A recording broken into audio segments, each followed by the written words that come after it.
long before her name was written in blood, long before history called her a traitor.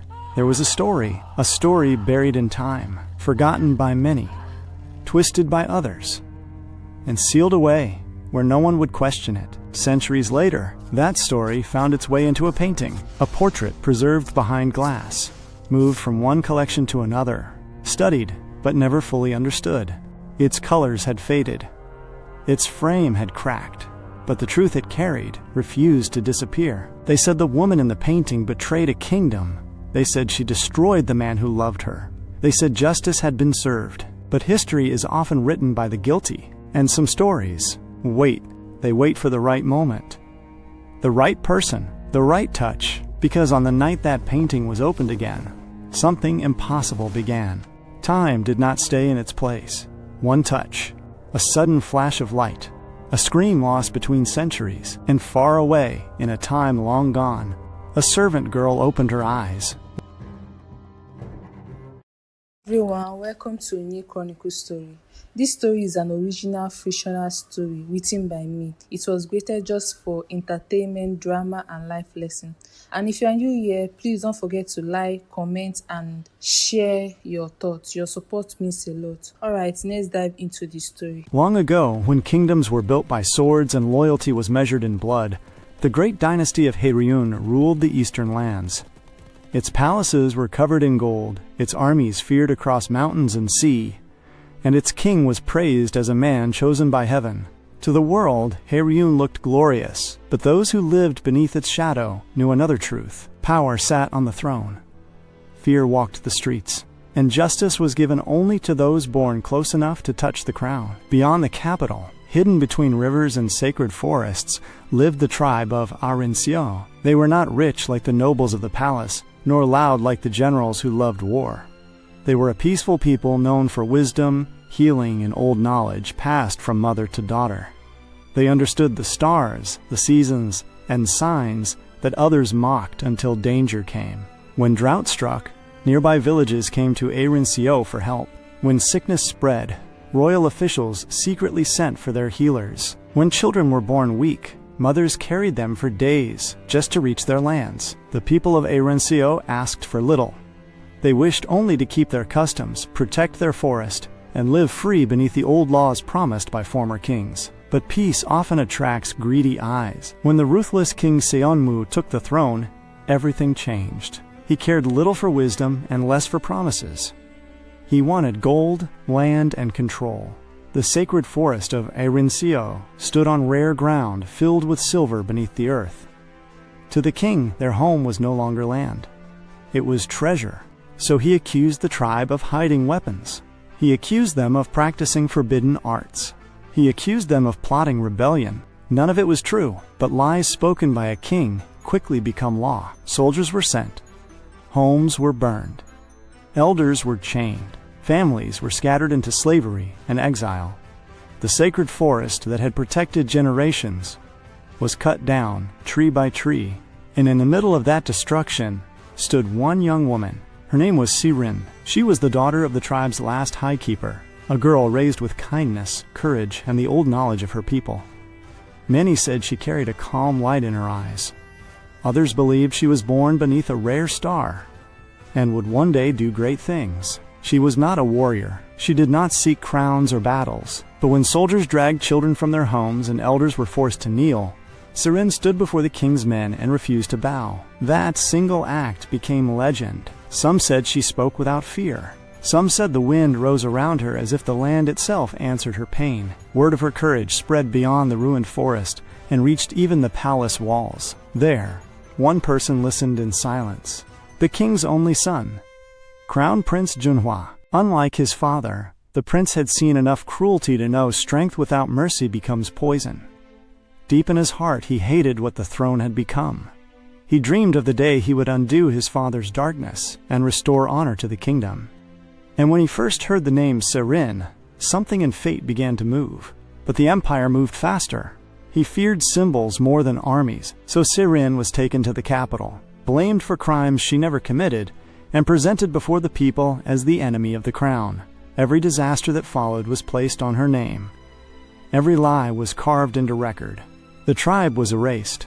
The woman was condemned, and history was to remember her as a traitor. But on the night before judgment was carried out, the oldest surviving elder of Arancio spoke a prophecy in chains.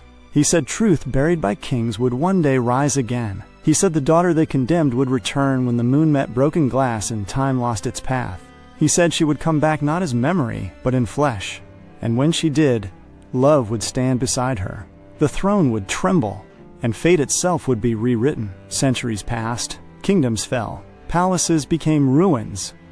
Old battlefields turned into gardens, roads, and crowded streets. The names of the guilty were protected by history, while the names of the innocent slowly disappeared. The prophecy survived only in broken pieces. Some of it lived inside old songs. Some of it was hidden in family stories. Some of it traveled through bloodlines that no longer understood their own past. And as the world changed, people stopped believing that time could ever return to correct injustice. Then came the modern age. Stone became steel. Letters became screens, and cities rose high enough to hide the stars. Among them stood New York City, a place of noise, light, ambition, and endless motion. A city where dreams were built every morning and broken every night. A city where the rich bought history and displayed it behind glass. Its museums were known across the world. Its galleries shaped careers. Its auction houses turned forgotten objects into fortunes. If art had a capital, many believed it was New York, and in that giant city, where millions passed each other without a second glance, lived a struggling young woman named Zoey. At least, that was the name she preferred. To landlords, co-workers, and strangers, she was Zoey. Sometimes Kiara, when she wanted even more distance from herself. But the name written in old family records was different. Zoey Zubari, a name she rarely used. A name tied to roots she kept hidden. She came from the distant nation of Zambara, a proud land of tradition, wealth, royal customs, and families who believed bloodline mattered more than happiness. She had not always planned to come to New York. At first, it was only a thought she kept at the back of her mind. A quiet escape she imagined on difficult days. But some lives do not give you time to plan your leaving. They push you out before you are ready. Zoey Zubari left home the night she understood that staying would cost her something she could never take back. In Zambara, her family name carried weight. Doors opened before she knocked. People spoke carefully around her. Expectations followed her like a shadow. She was meant to study what they approved, marry who they chose, live a life already written before she could question it. And for a long time, she tried to fit into that life. She listened. She obeyed. She stayed quiet until the day she was told her future was no longer hers to decide. It was said gently, carefully, as if it was a gift, but she heard the truth beneath it. That night, something inside her closed, and by morning she was gone. She did not leave with anger. She left with a quiet kind of determination. The kind that does not look back because it knows looking back will break it. New York was not kind when she arrived. The city did not care where she came from. It did not care about her family name or the life she had left behind. For the first time, she was just another person trying to survive. The first few months were the hardest. She stayed in a small shared apartment where the walls were thin and the nights were never truly quiet. She worked small jobs that had nothing to do with who she wanted to become. Cleaning tables, sorting boxes, standing for long hours behind counters where no one remembered her face. Money came slowly and left quickly. There were nights she skipped meals without telling herself she was struggling. Days she walked long distances just to save a few dollars. But even then, something kept her steady: art. She had always been drawn to it, even as a child. While others in her home focused on status and tradition, she found comfort in quiet things. Old paintings, carvings, textiles, objects that carried stories without speaking. There was a small room in her family house filled with inherited pieces from generations before her. Most people saw them as decoration. She saw them as memory. She would sit there for hours, studying faces painted long before she was born, wondering who they were, what they felt, what they lost. Sometimes, she felt as though the past was not as distant as people believed. That feeling followed her to New York. Even during her hardest days, she found time to visit free galleries, to stand quietly at the back of museum halls, to observe, to learn, to feel. She could not afford formal schooling at first. So she built her own. She read late into the night, watched lectures, practiced on broken frames and damaged prints she bought cheaply. She learned how colors aged, how wood cracked, how time left marks that could not always be erased, only understood. It was slow, but it was hers. After almost a year in the city, she found an opening for a junior assistant position at the Hartwell Museum. She almost did not apply. People like her did not usually get spaces like that. But something pushed her to try. The interview was simple. They asked about her experience. She had very little. They asked about her education. She spoke honestly about what she had learned on her own. Then one of them placed an old, damaged artifact in front of her. "Tell us what you see." Others might have described its age or value. Zoey spoke about the cracks, the uneven fading, the way one side had been exposed to light longer than the other, the care it once had, and the neglect that followed. She spoke slowly, carefully, not to impress, but because she meant every word. They were really impressed. A week later, she got the job. It was not a big position. She was still at the bottom, still carrying things, still overlooked most days, but it placed her exactly where she wanted to be, close to history, close to stories, close to things the world had forgotten, and without knowing it, closer to the one story that had been waiting for her long before she was born. A few weeks later, something unusual arrived at the museum. It was not announced with excitement. Just 3 wooden crates, carefully sealed, marked as fragile and rare. To most people, it was just another delivery. But to Zoey, something about it felt different. She could not explain it. As part of her routine, she was assigned to help document the new pieces. That meant checking their condition, reading through their history, and preparing them for display. It was the kind of quiet work she enjoyed.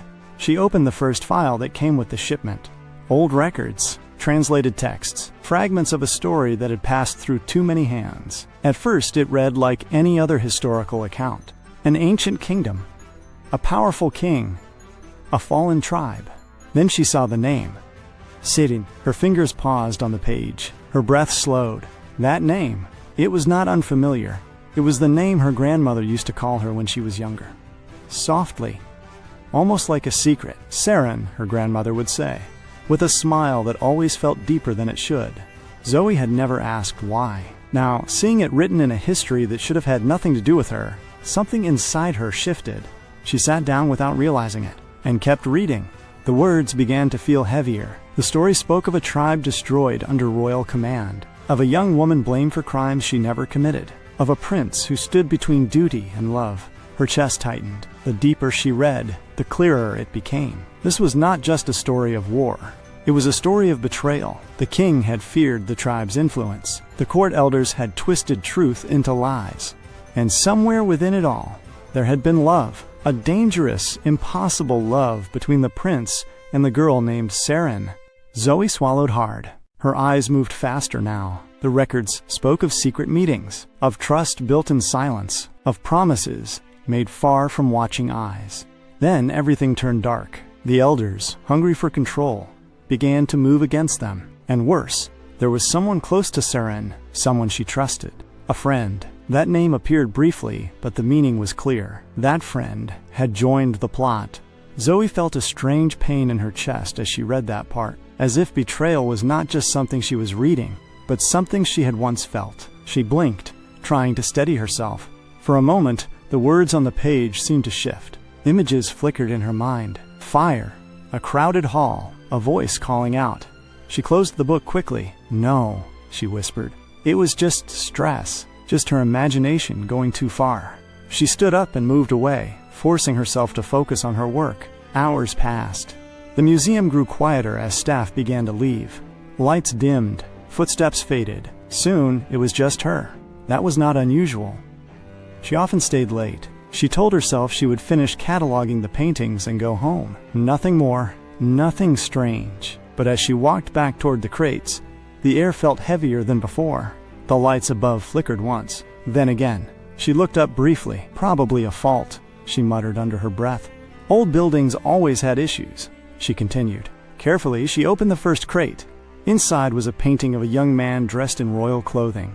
Even with age, the detail was clear. Sharp eyes, calm expression, a quiet strength that did not need to prove itself. She stared at it longer than she meant to. Then she opened the second crate. The moment the cover came off, her breath caught. It was a woman. The room seemed to fall silent. Her heart began to pound slowly. The face in the painting looked exactly like her. Not similar, not close. The exact. Same eyes, same features, same quiet expression. Zoey took a step back. That's not possible. Her voice barely came out. Her hands trembled, but she forced herself to continue. There was one crate left. She hesitated before opening it. Something deep inside her told her not to, but she did anyway. The third painting was different.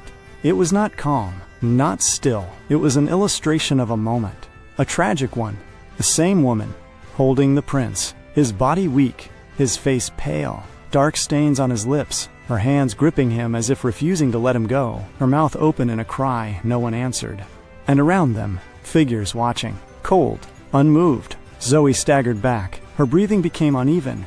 "This isn't real," she whispered. "It's just history, just paintings." She forced herself to look away, forced herself to move. Step by step, she hung them in their designated space. One, then the other, then the last. She tried to ignore the feeling building inside her, but it did not leave. If anything, it grew stronger, as if something had been waiting for her, waiting for this exact moment. Time passed without her noticing. The museum was completely silent now. Then somewhere far away, a bell rang. Once, twice, midnight. Zoey stood still in front of the paintings. The sound echoed through her. And suddenly, everything changed. A sharp pull hit her chest, like an invisible force grabbing hold of her. Her body moved before her mind could understand. Step forward, closer to the painting. Her hand lifted slowly, not by choice, but by something stronger. The lights flickered wildly now. The air felt alive, heavy. Her heart pounded against her ribs. "No," she tried to whisper, but her voice was gone. Her fingers touched the surface of the painting. And in that instant, the world broke. Darkness did not last long. It broke apart like shattered glass. And then silence, the kind of silence that feels heavy, like it belongs to another world. Zoey opened her eyes slowly. Her body felt weak. Her head throbbed as if she had fallen from a great height. For a moment, she did not move. She simply stared upward, trying to understand what she was seeing. The ceiling above her was not the museum. No lights, no wires, only wooden beams, carefully carved, aged by time. She sat up suddenly. Her breath caught in her throat. The air felt different. Warmer. Softer. She looked down at herself. The clothes were gone. The simple shirt and worn trousers she had been wearing, gone. In their place was a soft, layered garment made of light fabric, tied carefully at her waist. The sleeves were long, the color pale, the texture unfamiliar. Her hands moved slowly over it, as if touching something fragile. "This isn't mine." Her voice came out quiet, not just from fear, from disbelief. Before she could stand, she heard movement beside her. She turned sharply. A young woman sat a few steps away, watching her with a gentle smile, relieved, almost amused. "You're finally awake," the girl said softly. "I was starting to think you would sleep through the entire morning." Zoey stared at her. The words were clear, but everything else felt wrong. The way she spoke, the way she dressed, the way the room looked, nothing matched the world she knew. Zoey tried to speak, but the words did not come together. The girl tilted her head slightly, her smile fading into mild concern. "You hit your head yesterday, near the outer courtyard. Do you not remember?" Zoey blinked. "Hit her head? No." The girl stood and walked closer, her steps light against the wooden floor. "Do not worry too much. You always think too hard when you wake," she said gently. "Just be careful today. The head court lady will be inspecting us soon. If she finds you like this..." She did not finish the sentence. She didn't need to. Zoey's heart began to beat faster. Head court lady. Inspection. Servants. The words settled into her mind like pieces of something she did not want to accept. The girl reached out and helped her to her feet. "You should get ready. Everyone is already outside." Zoey allowed herself to be guided, her legs still unsteady. The room was filled with low bedding, neatly arranged along the walls. Simple wooden chests. Folded clothes. Nothing modern. Nothing familiar. This was not a dream. It felt too real, Too detailed. Too solid. What is my name? She asked quietly, her voice unsure, almost afraid of the answer. The girl beside her paused, then turned with a small laugh. You truly did hit your head hard. She stepped closer, lowering her voice slightly, as if sharing something obvious. Seren. That is your name. Seren. The word settled into her chest. Not strange, not unfamiliar, just heavy, like a name that carried more than it should. Seren said nothing. She only nodded slowly, even though her mind was still trying to catch up with everything around her. The girl gently pulled her arm. Come. We are already late. If the head court lady sees us missing, we will both be punished. Seren allowed herself to be led outside. The corridor opened into a wide courtyard. Dozens of maidens were already gathered, moving quickly into straight lines. Heads lowered. Hands folded. No one spoke louder than a whisper. Everything felt controlled, strict, as if one wrong move could cost something serious. Seren followed their pattern, standing where there was space. Her heart had not slowed since she woke up. Nothing felt real, and yet, everything felt too real to deny. What is happening? She whispered carefully. The crown prince is returning, the girl beside her answered without lifting her head. Seren's fingers tightened slightly. Crown prince. Something about those words stirred a strange feeling inside her. Not memory, not yet, but something close to it. The large palace gates began to open. The sound echoed across the courtyard. Then came the rhythm of hooves against stone. Soldiers entered first, armored, silent, disciplined. Behind them came attendants and officials. Everything moved with order, precision. Then he appeared. Seren did not lift her head at first. She followed what the others were doing, still, quiet, invisible, but something inside her refused to stay still. A quiet pull, soft at first, then stronger. Her breath slowed, her chest tightened. She did not understand why. Slowly, almost against her own will, her eyes lifted, just slightly, just enough to see. And in that moment, her entire body froze. It was him, the man from the painting. The same face, the same presence. Alive, real, walking past her like he belonged to this world. While she did not, her breath caught sharply, but no sound came out. Her fingers trembled at her sides. This was not possible. She had seen him, in the museum, in the painting, and now, he was right there, close enough to reach, close enough to prove this was no dream. The prince walked past the line of maidens without stopping, without looking, without knowing, just as he should. Just as time intended, but Seren remained frozen where she stood, her eyes still fixed on him even after he had passed. Her breath came in slowly, unsteady, her fingers trembled at her sides. That face, she had seen it, not in a dream, not in imagination, in the museum, in the painting, alive, right in front of her. Her heart began to pound harder, faster, louder. The courtyard around her started to fade, the voices, the movement. Everything felt distant. Her thoughts rushed back all at once. The painting, the flash of light, the scream, the darkness. Then waking up here, in strange clothes, in a place that should not exist, with a name that was not supposed to be hers. Seren, her chest tightened. Her lips parted slowly, and this time, the words came out clearly, barely above a whisper. Did I just time travel? The question hung in the air, heavy, unreal. But nothing else made sense. Eyes slowly turned again, toward where the prince had disappeared. And for the first time, fear truly settled inside her. Because if that was true, then she was not just anywhere. She was inside a story that had already ended badly. And this time, she was the one living it.